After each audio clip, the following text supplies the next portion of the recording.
Good morning and welcome to Gana Short. Gana Short में आप सबका स्वागत है. At the outset, I've had to start an hour late because there's a storm brewing off the Chennai coast and things were not very conducive for me to even talk. A lot of rain and all that. Even now there's rain, a lot of breeze going on. So if you come across some disturbances or feel some disturbances, well, nature is at its best. Right, we're going to talk of something very, very, very, very important which is happening in our nation. And this I've spoken of earlier. I've said India is move on the move. India is changing and it can't be stopped. Today I'm going to talk of India's power shift. And I'm talking of all this as a series. This is not the first video I'm doing on this. It's a series so that you understand what's happening in India. India is changing, India is changing, and it's growing up the value chain. Is something which I've spoken of long back. And I've always said that India is not stoppable. And that is manifesting itself here. And today we are going to talk of that. We're going to talk of all this. But is it just that a flash, of, in the pan? No, it's not. It's sustained. Many people will disagree with what I speak today. Many people have already come out on the social media and decried that India's growth is jobless wonder and manufacturing less wonder. That's fine. That's their view. But I have my view, and my view is not for a particular government, it's not for a particular sect, it's not for a particular region. It's for the country as a whole and based on my observation of people. Because at the end of the day, it's the people who make a country. It's the people who make an economy. It's the people who make a nation. And we're talking of that power shift which is happening. Right? And let's get going. The other day, this came out that we are growing at 8.2%. This is the second quarter in which growth of 8.2% has been recorded. Last quarter also 8.2%. Half a year 8.2%. Even in the other two quarters, if you grow at 6%, you overall 7 plus. It is something. It is something. What is interesting is how manufacturing has grown at 9%. Services, which is our strength, has grown at 10%. So these two are the main legs of our economy. Why I'll tell you why they're main legs. Services, we are always strong. We always got a high degree of service component in our GDP, up to about 60 to 70%. No, manufacturing was low, and manufacturing was our weak leg. I said two legs, weak leg. It's not a strong leg. But manufacturing in the past one quarter growing at 9% is strengthening itself. And this will only increase. We have headroom for manufacturing and industrialization. The second factor which I'd like to highlight to everyone. People say that, look, India can't replace China. India should not replace China. That's the worst which can happen to us. India can't manufacture the way China does. We are not interested in it. India will not industrialize the way China has done. It will not happen. Let's go with the fact that India will not be an industrial nation. India is a mix of many things, but a balanced homogeneity or a balanced heterogeneity.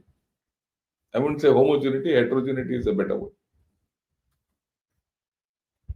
And if we get our manufacturing up to about 20-25% of our economy, we are there. We don't have to be the 30-40% which China is. And that is something which people have to understand. Right. Before I go further, I'd like to take one comment which came from Varga. He says, request to put some humor with smiles in your delivery. You carry serious and angry young man looks. We know the topics you talk are serious ones, so it should carry some humor. Well, all my humor are my thumbnails. If you see, all my thumbnails are humorous. I put cartoons where feasible, all that. And well, topics are serious. How do I this thing? The only way I can make it humorous is induce some anecdote, which I do. Right. Having said that, let's go ahead. But I'll try. Humor is not natural to me, right? That I must admit it. So let's go ahead. 8.2% is solid growth, right? People say, "Oh, China grew at 10%. Why not this?" Well, you have to live in you're living in different times, and you look at this. This is a clip by one of the CEOs of investing firm. He's talking about the other economies and India growing at 7%. You look at the whole thing. And I'll play that clip what he says. Right? You look at this. This India is 7%. The rest of the economies are anywhere between this is it. And many economies are cratering, contracting. They've not shown China's. Very deliberately, these chaps have not shown China because many people believe that China is itself contracting, but it's projecting more, which is always the case with China. It lies. So when you look at this, you understand the difference between what's happening in the rest of the world, what's happening in India. And that is where this power shift is happening. Right? And let's hear what he says, what this man says.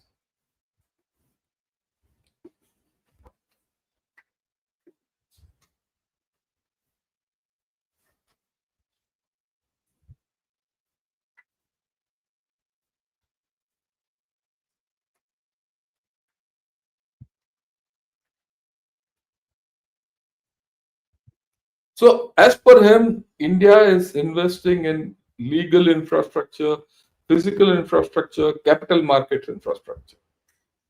And he says, despite geopolitical tensions, it's moving ahead, right? And of course,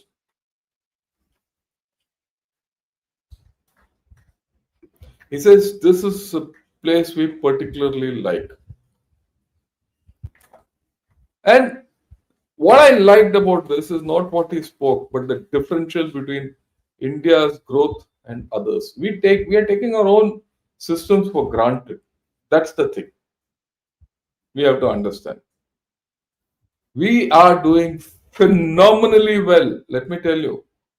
And everyone talks of China, 4% of China, which is at $19 trillion, is much more than 8% of India, which is at $4 trillion.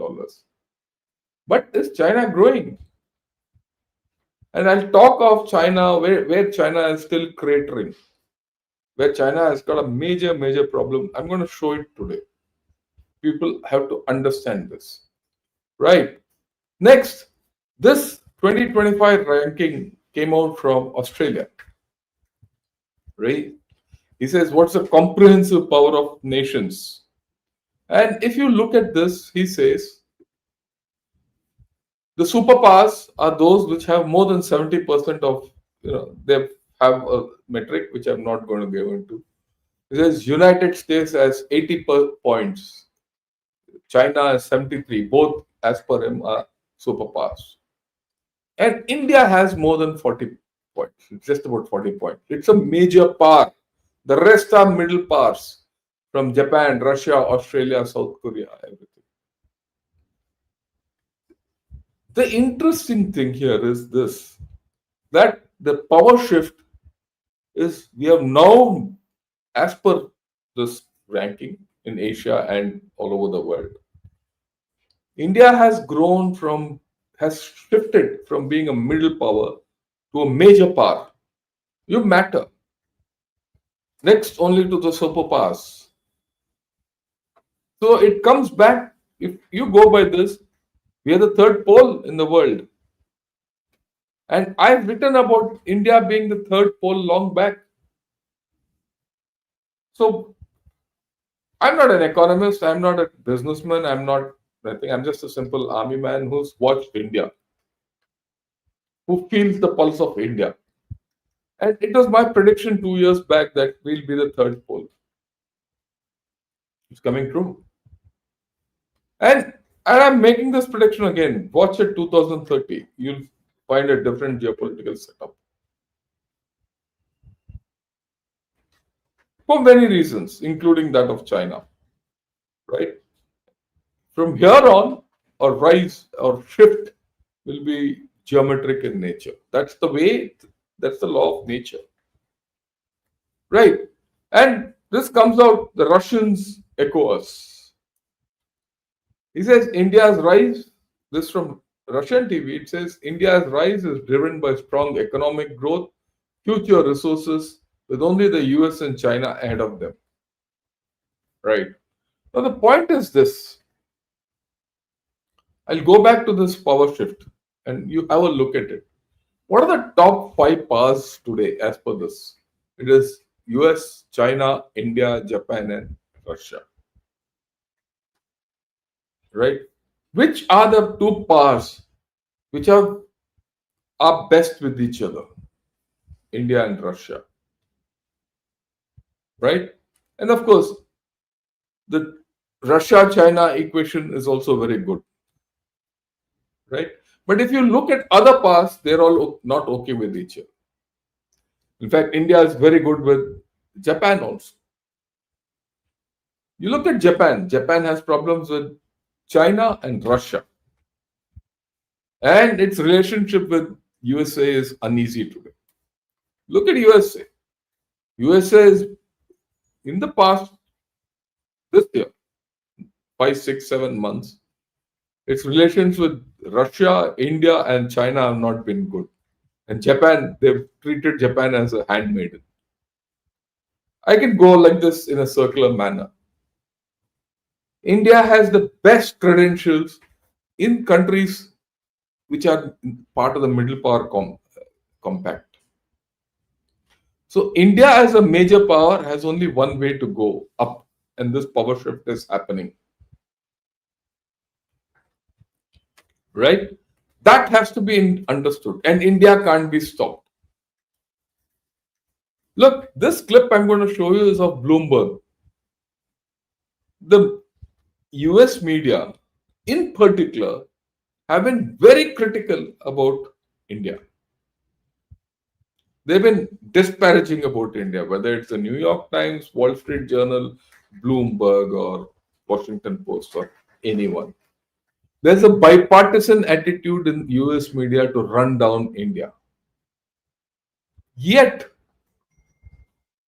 you watch this clip by Bloomberg, and we'll discuss this after that because I'll explain the yet part of it then.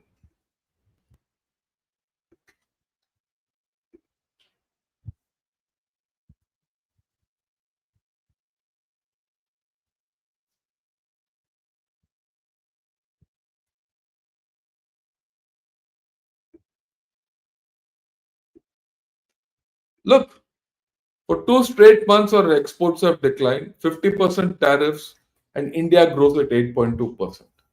That's the point I'm going to keep making in this video. Right.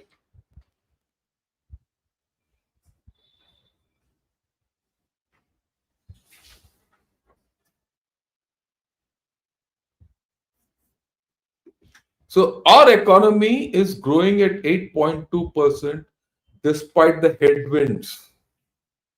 The important factor is every economic indicator in India is against its growth, but yet it is growing. And this is what this guy from Bloomberg acknowledges and highlights. Right?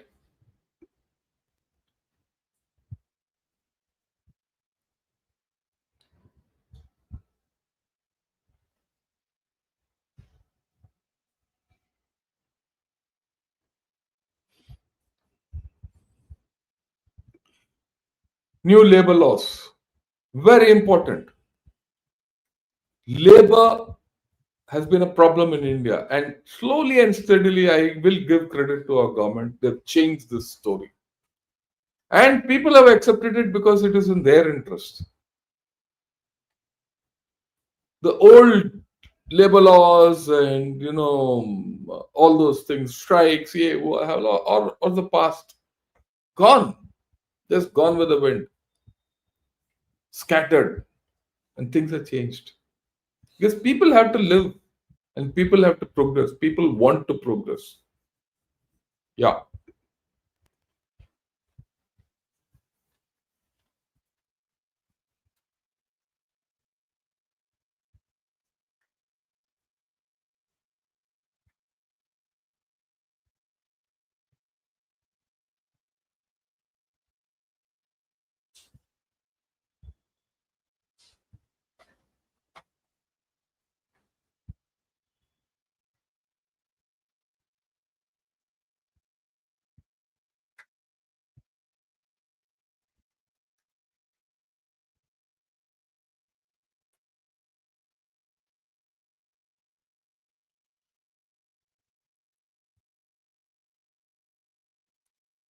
So there are dangers to this growth. But the interesting part of this clip is this: India has grown despite headwinds, severe headwinds, he says. He says, look, India doesn't have infrastructure, but the investing guys say, look, India has tremendous infrastructure, legal infrastructure, capital market infrastructure, and India is reforming all that. Who do you believe? I would go with the earlier, not because it suits me, because he's a chap who's going to get money and put it in India. And India is attracting more FDI than China today, or for that matter, any country, because the growth is here. And if some of these roadblocks to growth go away, which is expected, people say by end of next month, the deal with US will be in place. If that happens and the tariffs go down and your exports start going back, you might be looking at a completely different format of growth. We don't know how we'll grow.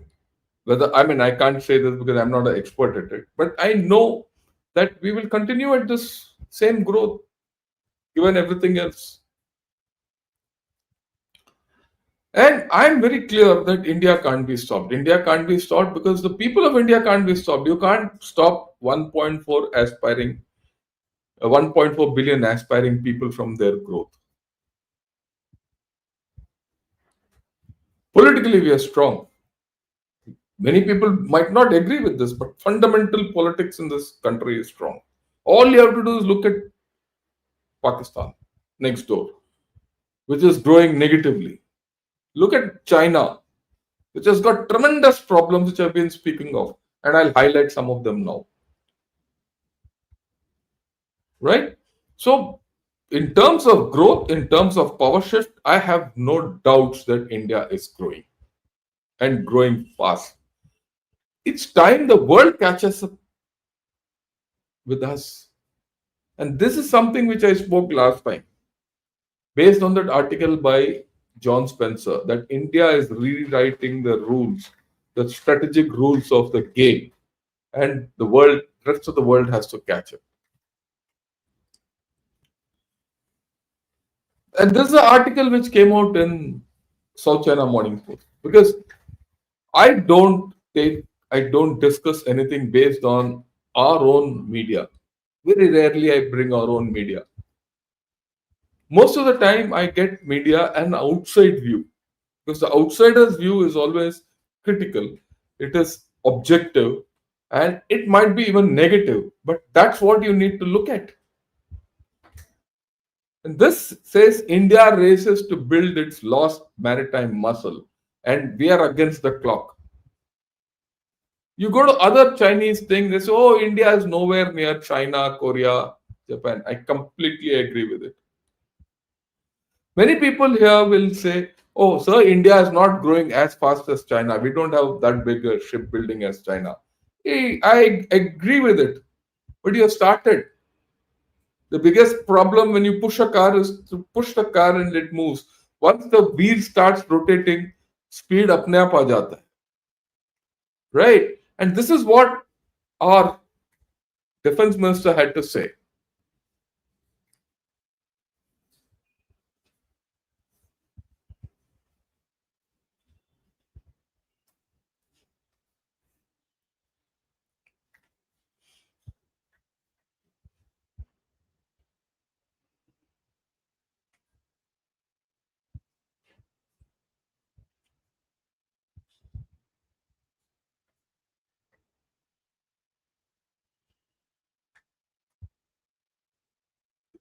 He says we want to become the sustainment and refit hub for the entire Indo-Pacific region, and it's happening. It's not something which is still up in the air because our shipyards today are increasingly being engaged by everyone for this because there's no angle in this, there's no geopolitical angle in this. That's the important part. We have enough shipyards, we have capacities, and as this retrofit thing comes, slowly you'll start manufacturing and your capacity expansion will increase, and your maritime footprint is also going to increase. When that footprint increases, your power shift will be even more prominent. Let's hear.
You have shallow water capability building, you have aircraft carrier building, and any kind of surface vessel building for defense purposes and for commercial purposes. So far, our capacities have been largely used for defense purposes. Today, with refit coming in, and refit largely of uh, services or the armed forces refits internationally, you're going to increase your capabilities. And then it's a matter of time before your commercial capability also increases. And that is a major, major power shift. The one missing thing is aircraft building capability. But I think it's only a matter of time because Hyderabad, as it is, has become a MRO hub for aircraft. You'll see this shift happening. And it's happening in front of our eyes. And I keep repeating this. I see it in front of my eyes because 100 meters away from my house is a metro hub coming up in Chennai. When I came first to Chennai after retirement, I saw one metro station here with one line going from the railway station to the airport. In the past 8 years, I saw the second line come up. Now I'm seeing four more lines coming up at pace all over. There's a change. The first one came, 2 years later, the second one came, 3 years later, now the four being built up. And in 3 years, we will have 8 to 10 lines in Chennai, gridded system. And I'm very clear that if this is happening in Chennai, It's happening everywhere else. It might not happen at the same pace, it might not happen at the same scale, but it's happening in time. I've given you two examples, one of metros, the other of shipbuilding. It changes things. When I first started riding in a metro in Chennai, there was hardly anyone. And when I used to ask people, sir, it's too costly to go in that. Today, let me say, not when I say today, the past 4 months, 3, 4 months, you have to stand and go in that metro. Things have changed. It's crowded. For sure, things are changing because people find value in all these things. It's people who change the way we go up and the way we shift our power. And people are changing it at pace and they can't be stopped. The difference between us and China is that here the people are pushing the economy. In China, it's the people who are dragging the economy down. That's for different reasons, but we'll talk of it still. You have to understand that. And look at this from Israel. Of course, Israel is. So, what he says, that's why I picked this clip up. He says India 3 years ago and India now is not the same India.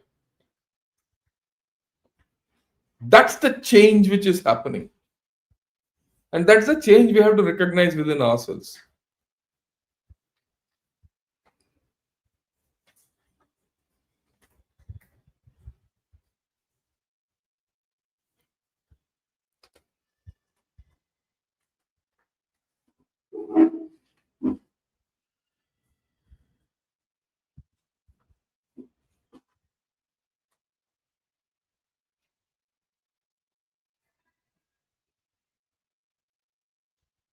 Look at him.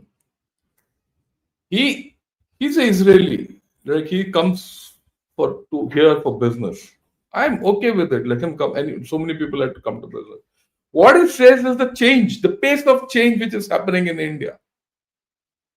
Now club it with the GDP growth. Club it with what he says. Now there's an Israeli who says your infrastructure is growing at pace. Okay, there's a businessman who says India is putting its infrastructure together. And there is the New York media or the English media which says India doesn't have infrastructure. And this is echoed in the Chinese media also. And we believe it. Why are these chaps saying what something which is untrue? Because they don't like what's happening in India. Neither does in China or USA like what's happening in India. India is changing, and we as people of India have to change with this change. The pace is important. I always say the flow of the river is more important than a stagnant pond. Right. Let's go ahead. This is a report 2 days back from China, Guangzhou. I keep going back to Guangzhou because Guangzhou is a pro CCP hardcore Mandarin tabloid, much in the thing of global times. But it's a little more interesting because they get a lot of good guys or qualified guys to speak, and they cover a wider range of topics. Right? He says to reduce import dependence, India approves 72.8 billion rupees rare earth magnetic manufacturing plan. Yeah, we don't have rare earths today. I have no doubt about it. But India has done that. I didn't know about it. I'll be very honest with you. I didn't read it, or maybe I missed this news. I picked it up in the Chinese media that they're doing it. And when I go into it and I go do backward integration with what I have already spoken to all of you, I find it's true.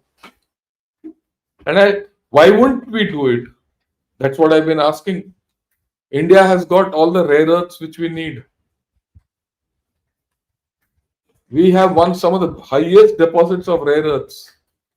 You use the thorium sands, which are full of rare earths, and you get into as you get into a thorium cycle, to the higher end of your thorium cycle or to the terminal end of your thorium cycle, you will get rare earths. And we have already started investing to make rare earths magnets. India is actually self-dependent for strategic purposes on samarium-based magnets, which US is also not self-independent. Incidentally, not samarium, not dysprosium or terbium. We don't have that. That is there in Myanmar and maybe in the northeast.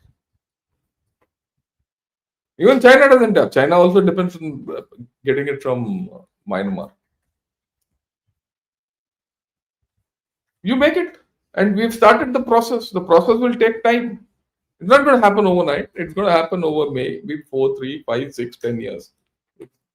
गाड़ी चल पड़ा है भाई, गाड़ी चल पड़ा है और ये गाड़ी रुकेगा नहीं, right?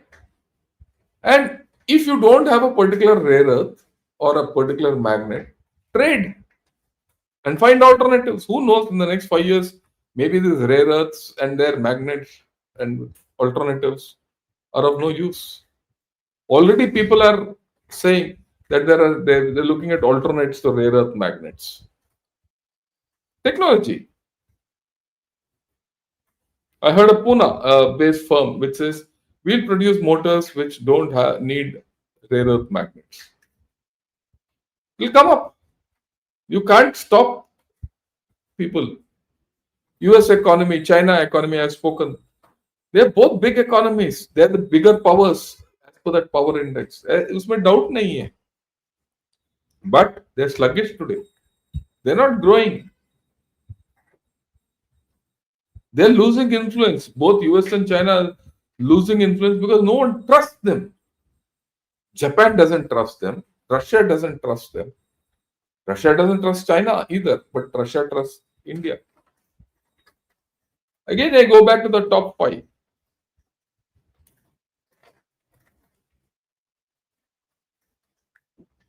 Right? The top five economies in the world. Trust deficit is high, but everyone trusts India.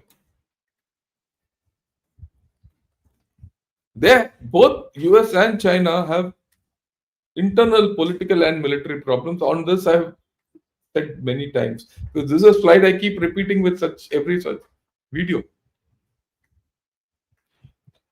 The rest of the world wants to reduce dependency on these countries.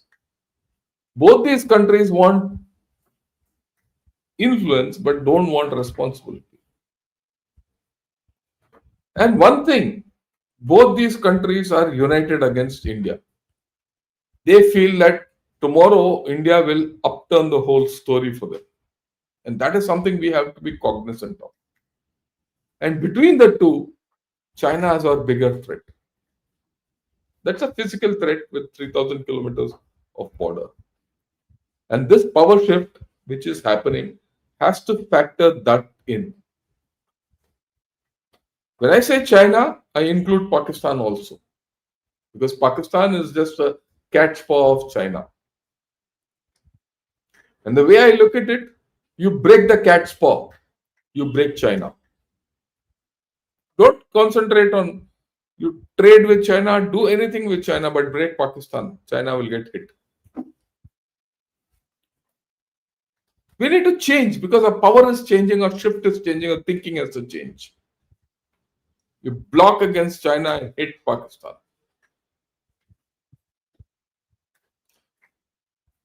And as far as China is concerned, this is what our external affairs minister said recently in IIM Calcutta, right? And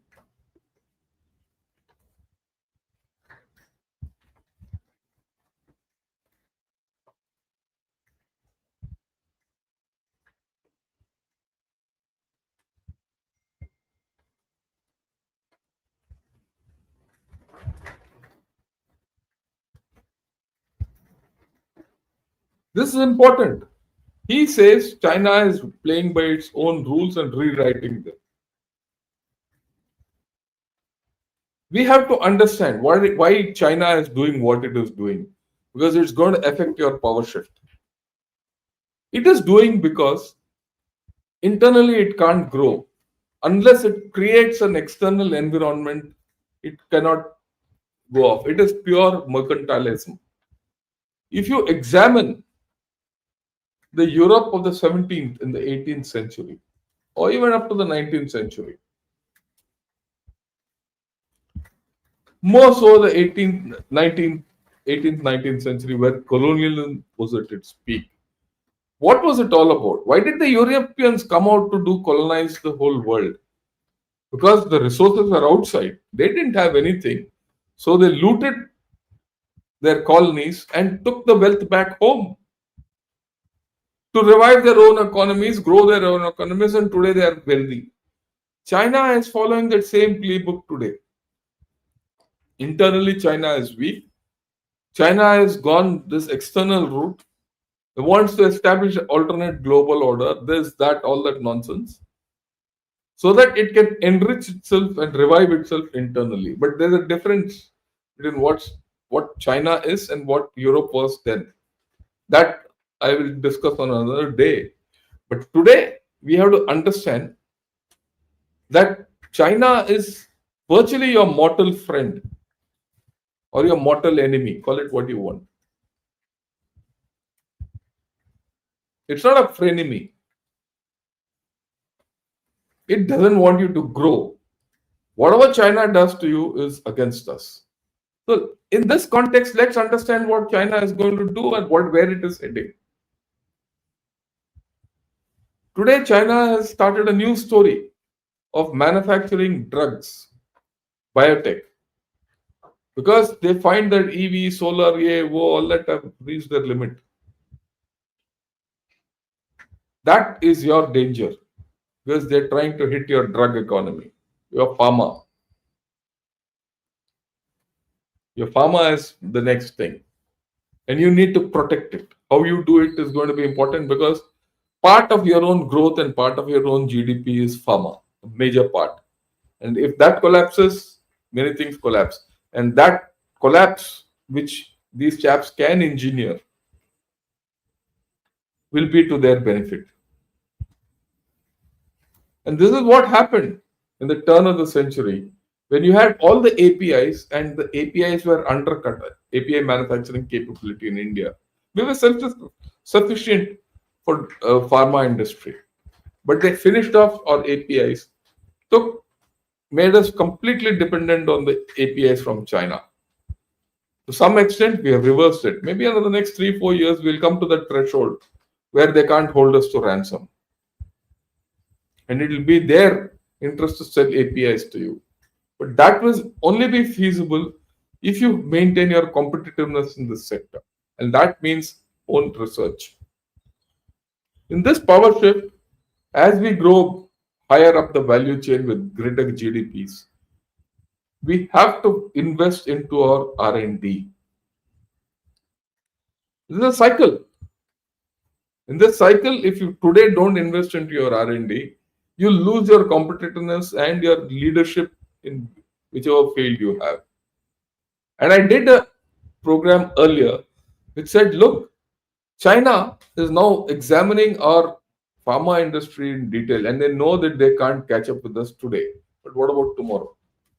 The only advantage we have is they can't capture the Chinese American market for many reasons. But we don't know tomorrow what will happen. How do you get hold of that? It's something we have to understand because China is getting after this.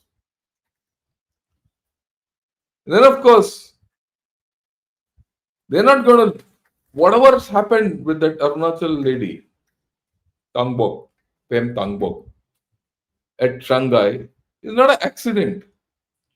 It is by design. Now, articles like this are coming out. It says India is using visas to conduct compliance tests on Chinese citizens. They're saying, look, India doesn't give visas easily. Don't think you'll get India's visas, EAO. So they're trying to slander us. They're slandering India and its system. This is a designed thing which is happening. When I say that the biggest threat to our nation is China, it is based on these things. Whatever US does, we know how to handle it. We've been dealing with US for a long time.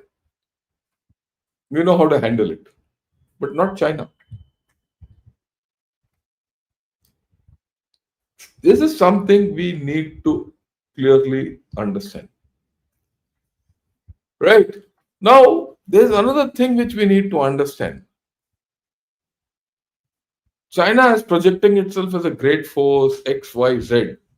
It may be so because it's accumulated enough economic power, it has accumulated enough military power, at least on paper, and many things. But what is the reality of internal China? The demography is at a place where it will never come back. On that, there's no doubt about. I have no doubt. Right? Internally, their consumption and internal demand is weak. But articles like this are coming out. China is already a domestic demand-led country. How to further expand domestic demand? How do you expand? I mean, this is a stupid article which comes out. But this kind of article is what feeds the propaganda of the Chinese. What's their narrative? Oh, we are okay. We have adequate demand, but we have to expand our demand. Well, if your demand is okay, why do you need to expand it? So when the Chinese say something like this, you have to understand their problems. In our case, we are a domestic driven economy. This is what the RBI chief said in New York 2 months back, which I conveyed to you in one of my videos. After this, I'll put all those 3 videos which I did earlier and the links in this so that you have a clear idea as to where we are. So the correlation between what I said earlier and what is there now. But in China, the entire business of consumption and domestic demand is cratering. Xinhua came out with, China eyes improved supply demand alignment to unlock consumption potential. They have a huge potential, there's no doubt. They also have about 1.3 billion people or 1.2 billion people, depending on where they are. And that consumption potential is there. And Xinhua comes out and says, oh, we are doing well. That's the narrative. But the truth is something else. And the truth comes out, I keep following this gentleman, Michael Pettis, who's based in China. He teaches economics at Tsinghua University. And it's interesting to see how China is lying and how we get taken up by it. I've shown you 2 articles which say that everything is okay in China, demand is okay, consumption is okay, everything is okay. What does he say? We have to understand this because we should be clear what's happening in India vis-a-vis what's happening in China. Don't compare yourself with China because China is doing something which is completely different from what you are. He says, China goes on to say consumption remains a robust driver of Chinese economy. That's part of the article. In the first 3 quarters of this year, final consumption expenditure contributed 53.5% China's economic growth compared to 44.5% in the entirety of 2024. When you read it, it says, oh yeah, China has increased its consumption from 44% to 53%. Oh well, China is back on the track. But then he says, this is a little dishonest. He's using the words dishonest. Consumption's 53.5% contribution to GDP in 2025 is certainly better than its 2024 contribution of 44.5. Both are bad numbers and well below the already low 60% it typically contributed to GDP before COVID. When GDP contribution, rather consumption was 60% of Chinese GDP before COVID 5 years back, everyone said it is low. and China needs to increase its consumption. That's there in that report of 2030 by the World Bank and China. That it needs to go up to, say, 70% if you want to be a major economy. But it has gone down. 5 years later, what do you see? The consumption is not picking up. And that's what I always say. China is a rich state with poor people. Right? There's another very nice metric. Today morning, I found this article. It says cheap hotels are disappearing in bulk in China. Why are they disappearing in bulk? 3 4 months back, I did the program in which I I gave out the details of five-star hotels disappearing in China. Or the number of five-star hotels I still remember came down from something like 1400 or so down to 800 in the entire China. Right? And today, cheap hotels are also disappearing. Why? People are not traveling internally. People don't need. Why will hotels pack up? Why will five-star people pack up? Five-star chains pack up. He talks of budget hotels, internal chains also packing up. People are not traveling. Why aren't people not traveling? People can't afford travel. People don't want to travel, or there's no business to travel. There are no jobs to travel. Just think. These are the hard facts of China. Chinese banks slash loan rates. How much can you slash? There are certain banks which, this is from Kexin. If you see here, it says below 2%.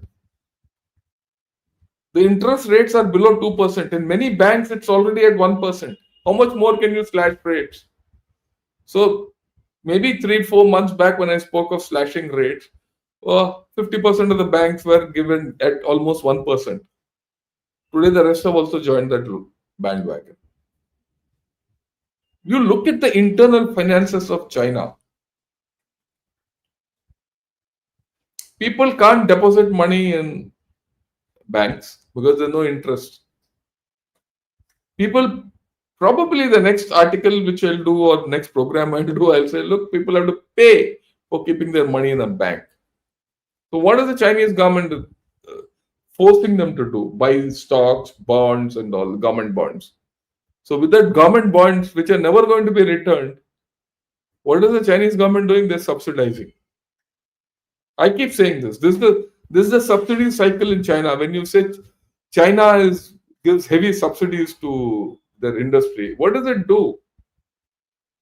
It is taking money from the people and subsidizing industry. And that industry is going at loss, it's not selling. So they have to go out and sell at loss. This entire machine is being subsidized by the people. That is why, as days go by, the people will become poorer, poorer, and poorer, and the Chinese party Communist Party and the state will become richer, richer, and richer. This is going back to imperial China, conditions of imperial China. This is going back to the conditions of colonial Europe and the mercantilism. That's the danger from China to the outside world, because today China depends on its growth more for outside than inside.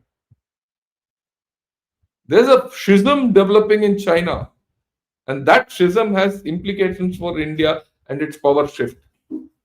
Why am I spending time here? It's because of that.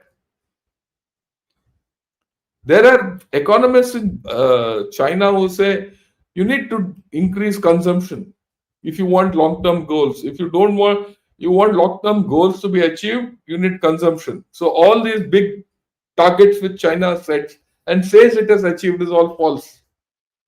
If the targets which have been set by China are being achieved by China, then they shouldn't be talking of how to get those long-term goals because of lack of consumption. And the fundamental reason is property. That slump is not going away. This is again yesterday's article. China's extended property slump was always expected and it is not going away. Everyone talks of EVs, batteries, yeah, whoa. There's no demand within, it's only outside. And in outside, any day now, if not now, 1 year, 2 years hence, you will find this problem happening that their EVs will collapse. And then on the other hand, you have China. What is it doing? It's weakening India. This article is about India and Washington Post. Weaken China's rival a strained strategy. But it is in US interest that India remains weak. At least that's what people say. So the strategic partnership, friendship with USA is all gone. What we have is a working relationship. Yes, the trade deal with USA will unlock certain gates. But we need to expect that something will happen as a result of all that. But India is strong, damn it. Today there's a cyclone in Sri Lanka. Whom did they respond to? Whom did they call out to? India. India was the first responder. And this fact will get repeated anywhere in the Indian Ocean. Countries like Bangladesh will, it's only a matter of one natural disaster for them to start thinking differently. And then we have age and time on our side, not on theirs. This is a powerful graph which I keep showing to everyone. And our government is aware of this. Listen to what he says.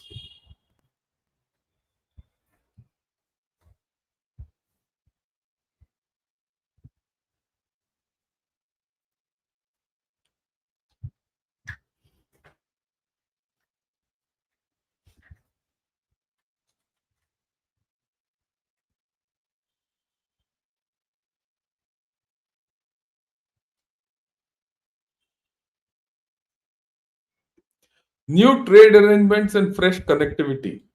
And this new trade arrangements and fresh connectivity is away from USA and China.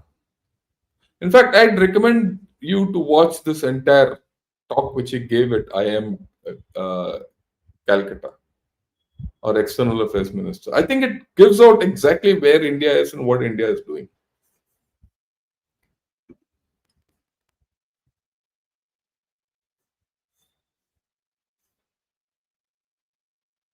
The world gives a lot of importance to ties with India. On that, let's not have doubts, right? I've always spoken of it.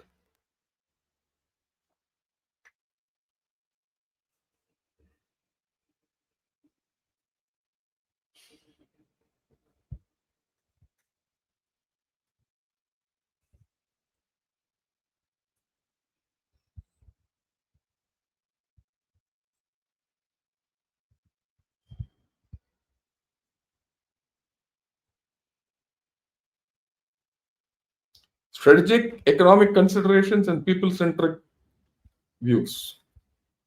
If we stick to this, we are okay. And I keep showing this connectivity circle, expanded story of our India's growth. Why are so many countries coming here? I've been adding one by one meticulously to show that India is sought after by so many countries, right?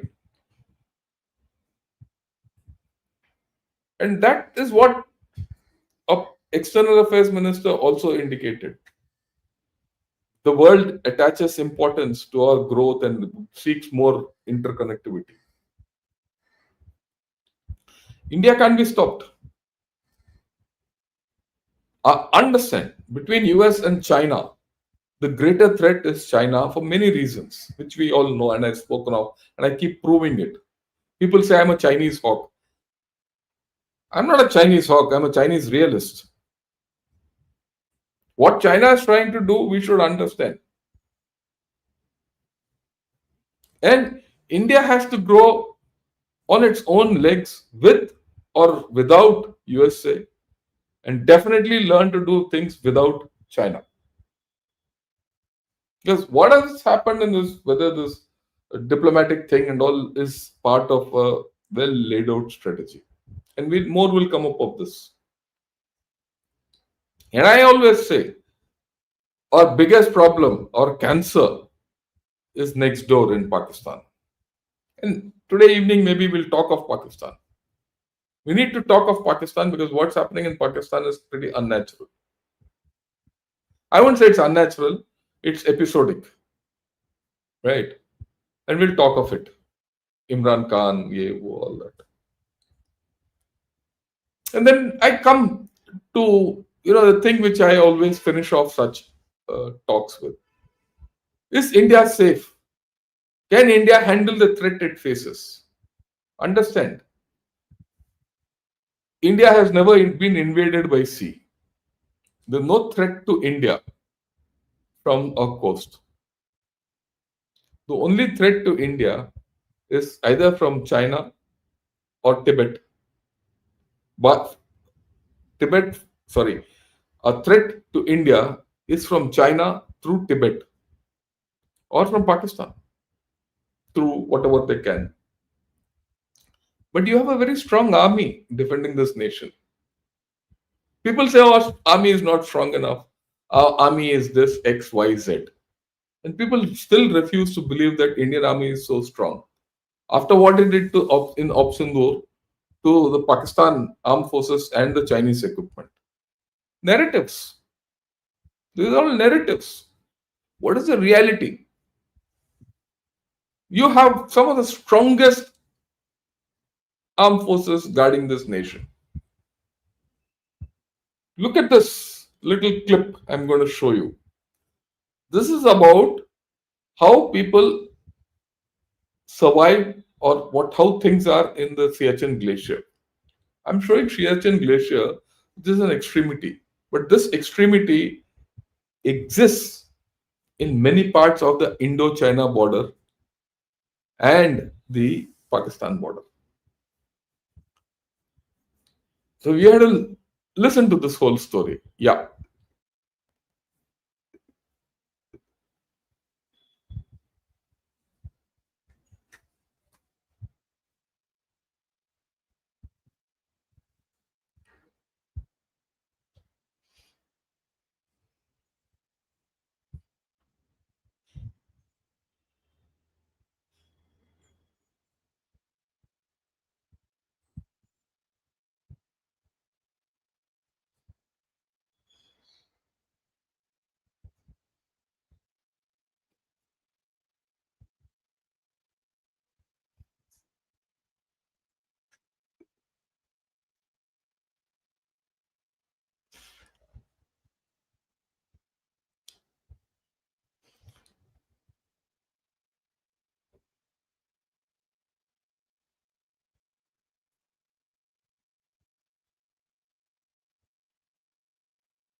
See, this is where, people have to realize what India is all about. Our men guard this nation under these conditions. They can defend and survive here, where everything freezes. The man doesn't freeze. Look at the young three boys. One of them is from the northeast. And he's explaining to us is how life on the glacier is. Same thing happens in eastern Ladakh and many places in Sikkim, super high altitudes of Sikkim on the plateau, and also in some places in Kargil and all that. Here, no technology works. Human technology works. Human innovation works. The spirit works. The most important thing is not the environment. Look at the way these three boys are behaving. Look at the look at how they are talking. Look at how they're smiling. That's the thing which you have to understand. That is how Indian army is so tough. There's no tougher army in this world, right? There's no tougher army in this world. This chap says, Varga says, sir, you should be say something nice, humorous, and all. Let me recount my own experience on the glacier. One day I was in Ladakh, and I was in charge of ensuring that everyone on every corner of the glacier got their supplies and everything. One part of their supplies was I was the colonel in charge of administration of the division, Trishul Div. One part of their rations was Cadbury chocolates. You get the big, huge Cadbury chocolates. Give it. So one day, requirement came. Look, at one place, a helipad has to be constructed. So I called my guy in charge of stores, I said, look, a helipad has to be constructed here, there. So what does it take to shift stores up, work it out? We have to do it in a very short time frame and all that. So I started talking to the battalion commander and the post commander. Look, we need to have a helipad there. It's their requirement. He said, "Sir, send the helicopter and ensure the helicopter lands there." I said, "How?" I said, you need a lot of equipment. You need a sheet. You need, slats. You need everything to make a platform. He says, "Don't worry, sir. I'll make that." I said, "What?" "I'll use Cadbury chocolates." Huh? Cadbury chocolates. Cadbury chocolates stacked, decked, made the helicopter deck in Siachen Glacier. I couldn't think of it. These boys were so innovative that within a matter of 3 days, with Cadbury chocolates available with them on their post, and someone went and dropped Cadbury chocolates next 2-3 days, and they made a helipad. Can you think of it? This is Indian Army. All this talk of AI, and all that fails there.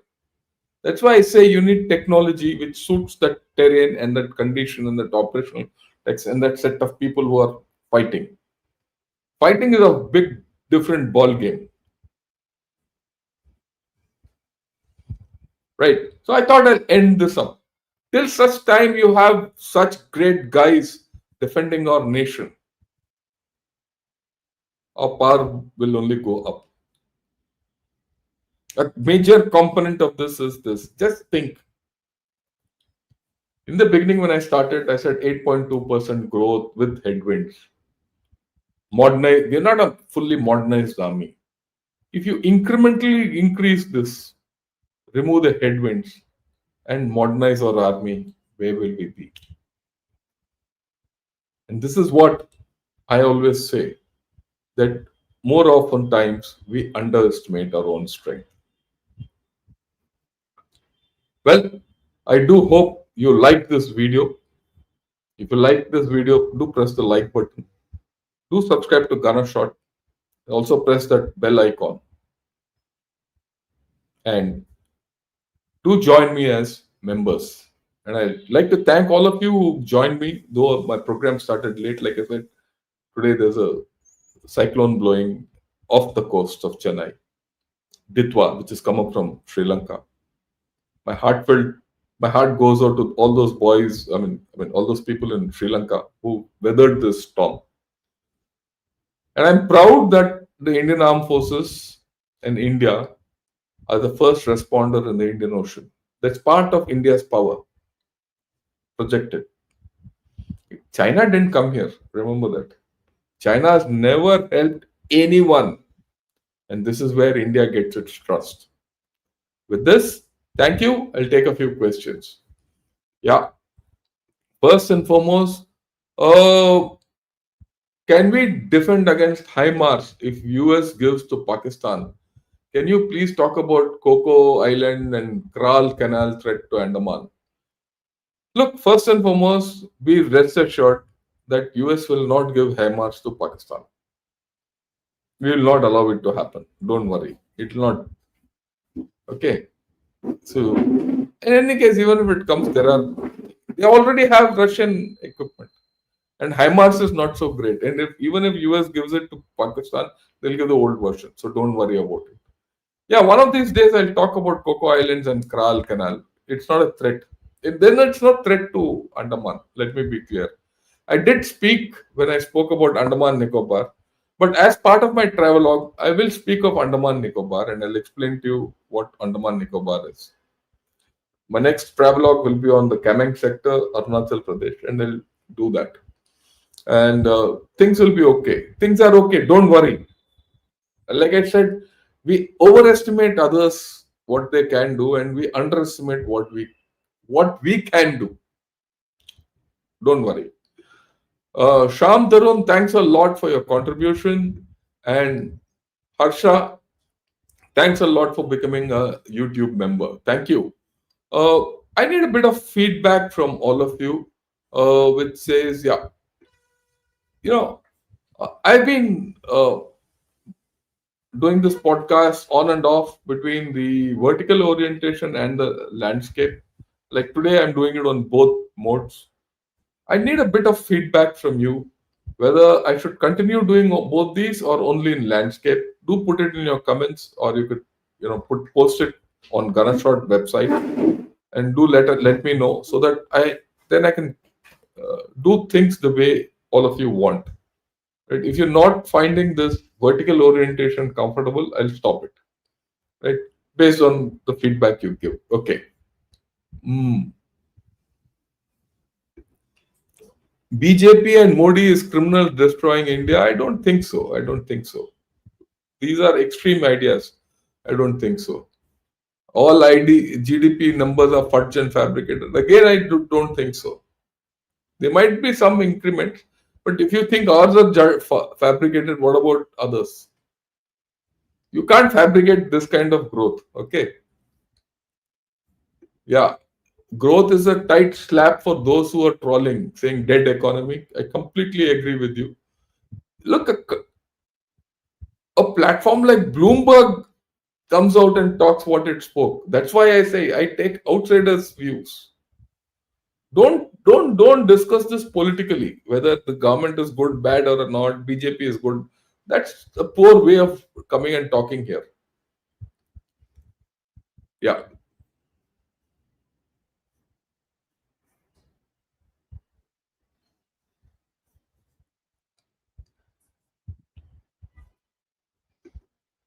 Oh, all the videos you're playing, no volume. Sorry, the no volume. If there's some technical glitch, so what I'll do is I'll download all this and put it back up with the volume incorporated. Right. Yeah. Saw your amazing video with General Dua. Thank you. Yeah. Can't hear the audio of the guy's presentation, unfortunately. I mean, I'm sorry. I just showed it. I didn't realize it. So what I'll do is, like I said, do watch this with those presentations. I'll put them in immediately after this.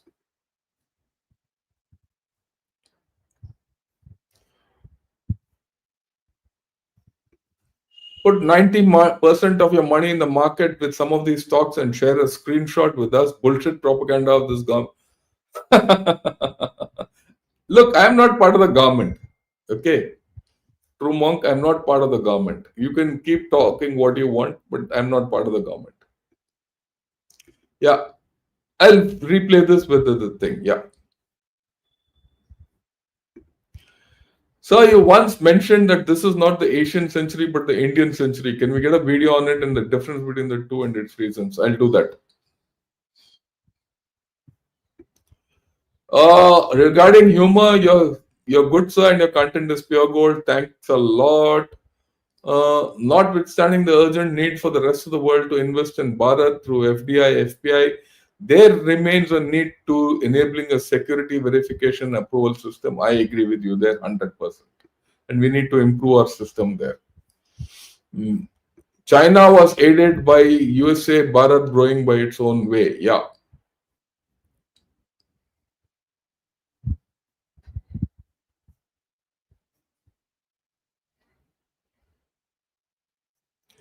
Yeah.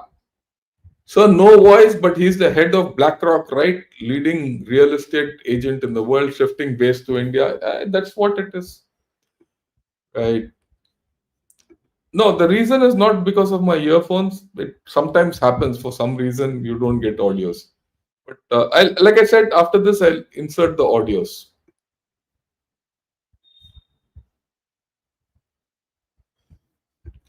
Yeah, this is not because of the headphones. Yeah. China provokes us by harassing our citizens in airports and Jawans in borders. In borders, our army has given response. What options we have to respond harassment of our civilians? Harass theirs, as simple as that. Couple of harassment and they'll be okay.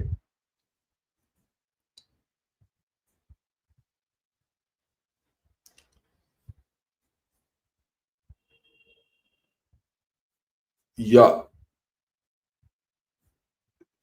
great session today should not be marked by tech. I can't help it. This is something which I've experienced earlier also, where the videos have not played. But like I said, I'll put those videos back. India is a giant that is rising, can't be stopped. Period. That's it. I'll not touch about. Yeah, and it's worth remembering that Israel has 1% of the fresh water India has. We have a hell of a lot. We have a lot of resources. There's no doubt about it. Yeah, every particle of India's earth is rare. The earth which does not have minerals can grow two, three crops every year. India is blessed. That's a very important point you make because not many countries have this capability or this to grow crops twice a year or thrice a year. After having followed Sir for so long, fully agree that China's CCP and its vassals Pak Bangla are our main adversaries. US is a dichotomy, sells us weapons, yeah, gives Bharat GCC also tariffs. But US is something we can handle. We can handle, but not we. Tough one will be China. We might have lost the initial lead, but it was apparent to anyone that America was overshooting its consumption. Ditto for China and Southeast Asia. They're all obsessed with aping the West. That's absolutely on the dot. Yeah, my metro line are picking pace. My city is packed. Construction everywhere. I agree with you completely. Uh, Yeah, after successful area domination of the Siliguri corridor, we may consider looking eastwards in the right earnest, Myanmar and beyond. It's a matter of time. We'll have it. We will be there.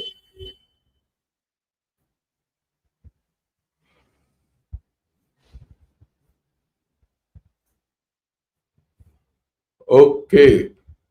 Yeah. Our Pinakas beat High March any day. I agree with you. And the way we are going along the Pinaka road, we'll have much better capabilities than High March. Don't worry.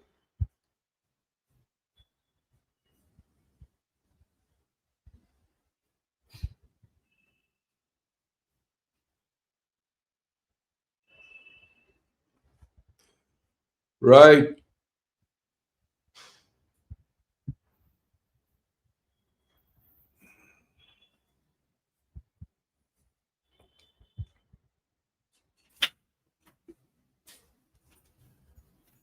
Yeah. We are rising, our people are rising, but our strategic ambitions are not. Still debating 42 squadrons in a world where US is retreating. Shouldn't we take over their roles in our region? All this happens incrementally. It can't happen overnight. Things will change. Things are changing. Like I said, if today the maritime sector is improving, it's only a matter of time that our aerospace sector will also start taking off. Maybe in a couple of years, you'll see the change. Change is happening.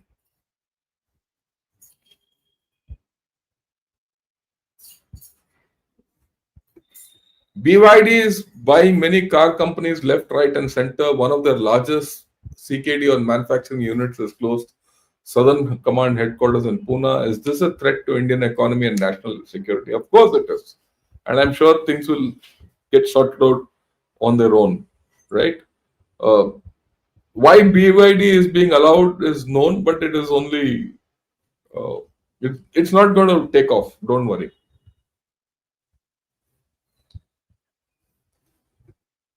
You have to dream before your dreams come true. We are still thinking doctrinally as a small regional power. Will change. That's also changing. Don't worry. That's also changing.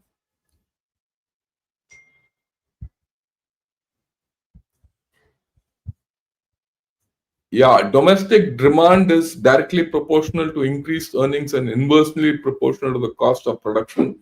Can they remain price competitive with increased costs? That's market economics. I can't, you know, uh, predicate on that or pass a judgment on that. What you're saying is a market economic fact. Will it play out? Will it see?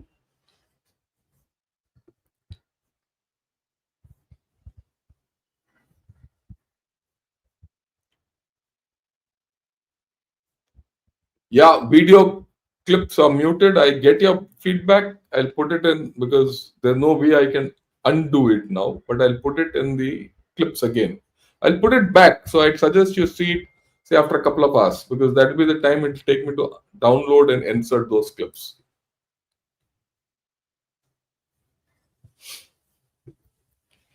What do you think is the real GDP of China, which they are projecting is true? Because there is a huge doubt amongst the world community regarding China. Will you please enlighten us? Go to Rhodium Group. Go to Rhodium, and you see their things. As per Rhodium, 23-24, China had either negative growth or zero growth. So there's no growth, and that also is giving too much. My way of thinking in 2025, 24-25, they would be at about -1 to -2% contraction, but they're showing as something different.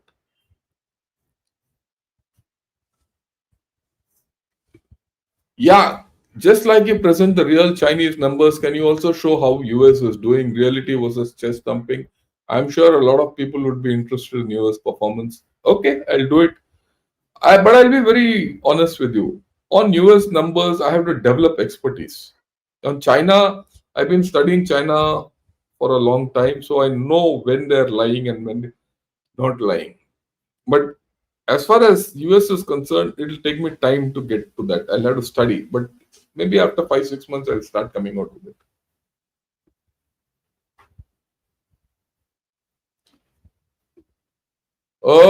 We are trying to connect through IMEC in the south by Act East. Are we trying to become center of global supply chain? In a way, we will be. If your manufacturing improves, you will be the center of global supply chain. IMEC is one end is India.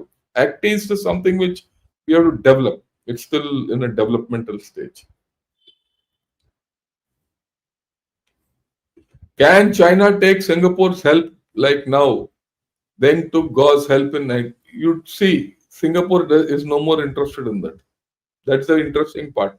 Singapore itself is not interested in getting back to China.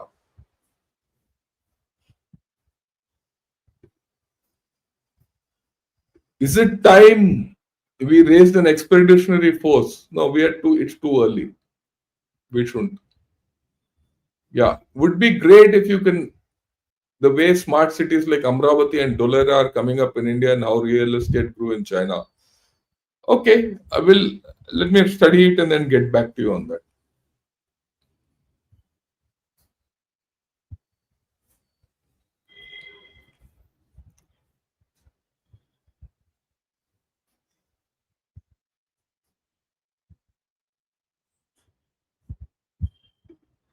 Yeah, barely 12 hours into Opsindhu, there were individuals on my college group opposed to the present government sharing a cartoon showing India's populace in our border states. Like, well, you'll have all such people. That's not a problem. Yeah. Imagine how lucky India's enemies are to have such a restrained and principled enemy as India. If only India were so lucky as to have another India as its enemy. Park, China, and USA. Yeah, in a way you're there, but I think the way to sustain growth and to handle a diverse population like us, you need to be principled. Our external behavior of being principled and restrained is also a reflection of what we do internally of balance and restraint and inclusiveness. That is something which many of us tend to miss. Our external restraint comes due to our internal balance.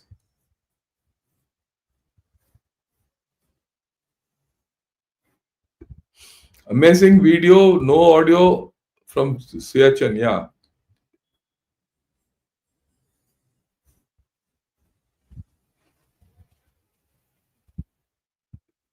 After EQ in Gujarat, there were guys who were used URS Mac to make a bed. Nice. Um,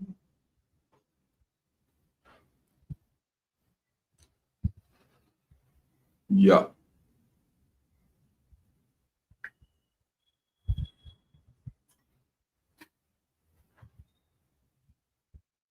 Everyone wants landscape. Okay.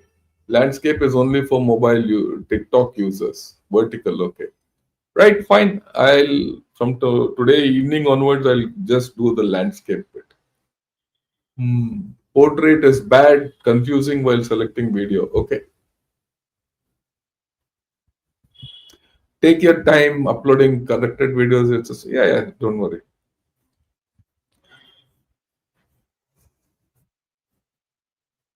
Your analysis by intersection of geopolitics and economics is just best and techno maxim which presents 360 degrees views. That's the whole idea. We shouldn't have, you know, views from one particular window. You need to look at it from all round.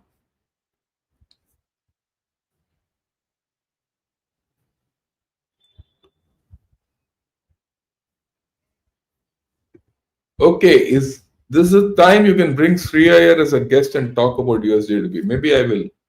Let me see how to get it. Okay, I think we're done for the day. Thanks a lot. In your opinion, on our Prachand versus Apache, Su 57 and Super Sequoia, we'll talk of all this later. I'm not going to talk about weapon systems now, right? Okay, so thanks a lot for joining on Sunday and for your valuable time you've given. I'm sorry I couldn't about those videos. I'll insert them and we'll get going. What I'll do is this video, what it is, will be there, but I'll insert those full videos again after each clip. Might become a bit longer, but you'll get a hang of it. Right. With this, thank you. Have a great day. Get back in the evening. We'll talk of Pakistan. Till then, Jai Hind to all of you.